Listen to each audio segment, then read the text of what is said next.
OHANAEZE in the Igbo has stepped up his campaign for an Igbo president in 2023 with an open letter to Asiwaju Bola TINUBU, perceived to be a likely stumbling block to the idea.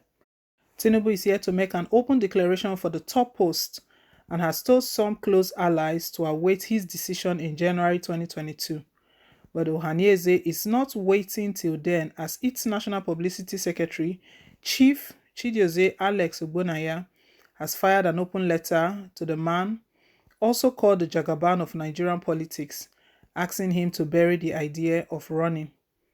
Ogbonaya asked Tinubu to key into the Igbo presidency in 2023, stressing that posterity will be kind to him if he toed the path of reason, conscience, and equity on the matter. He said, Tinubu would be embarking on a political adventure that lacks conscience and the principle if he contests for the presidency. He warned that the huge social capital and the profiling of Tinubu as the conscience of Nigeria may suffer irreversible damage if he contests the presidency in 2023, adding, "I'm persuaded that such an ambition would be ill-advised and would amount to the demystification of the court fellowship which the Jagaban has built around himself."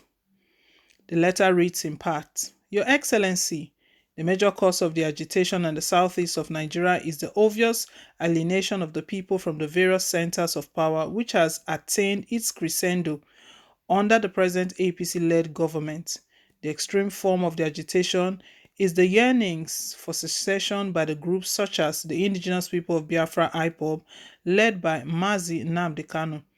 Evidently, the ongoing activities of IPOB in the southeast should be of great concern to every patriotic Nigeria.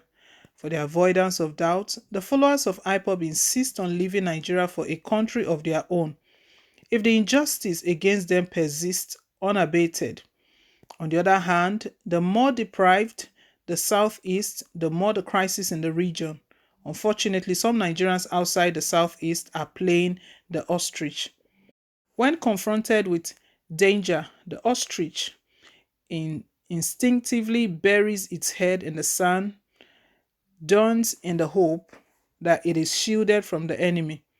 The ostrich often forgets that the entire body is exposed to the danger.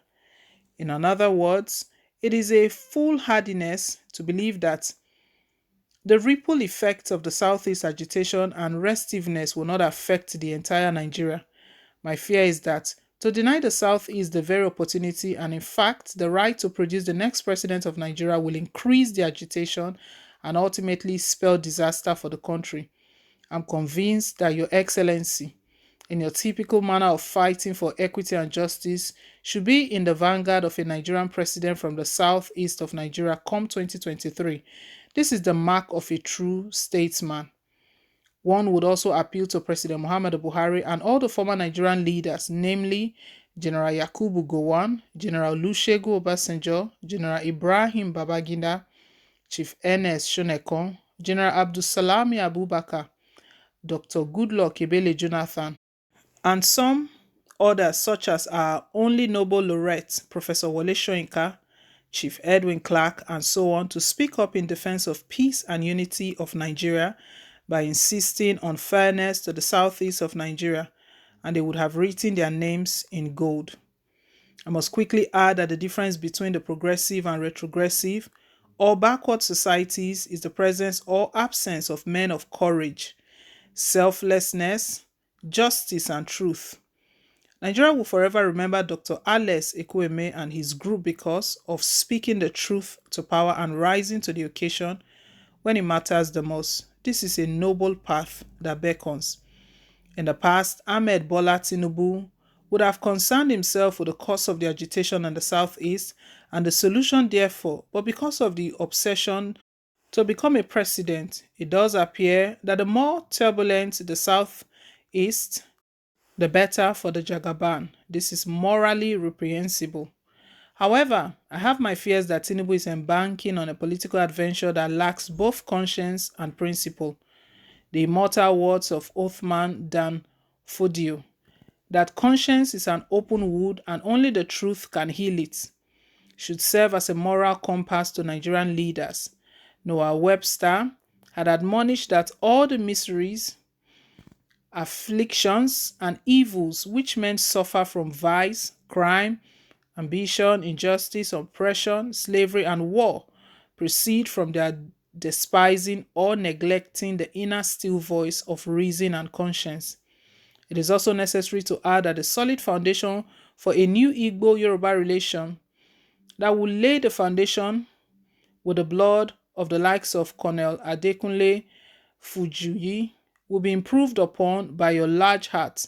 I must admit that my request to Your Excellency is a very difficult pill to swallow, but a more difficult pill awaits the likely post 2023 agitations, national crisis, insecurity, instability, and the collapse of the Nigerian economy if injustice against the southeast of Nigeria prevails. On the other hand, a Prahic victory and calamity awaits those who intend to rejoice and dance for unjustly depriving the Igbo rights. Ogbonayan claimed that Tinubu told some northern leaders on the 11th of December he does not need southeast and south-south votes to become Nigerian president. Many short-sighted Tinubu apologists would jump at the above calculation aimed at nailing the political coffin of the Southeast and South-South.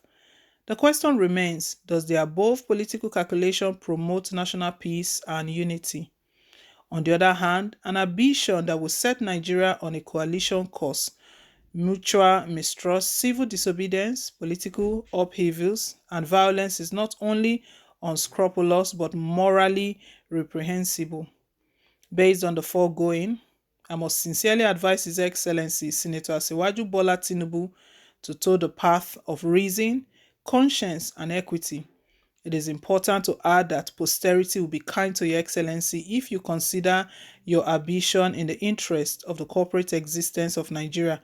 Not only that, I wish to see Jagaban adding his voice to a Nigerian president of the Southeast extraction. Interesting. Bola Tinubu has just been told to bury his presidential interest, his presidential ambition. This one is coming directly from OHANAEZE in Igbo. They've written an open letter to Bola Tinubu, begging him. They are not forcing him or commanding him. They are appealing to him that is the right thing to do as a statesman. That if he does that, he would have written his name on gold. And in the future, he will not be forgotten. His name will be remembered.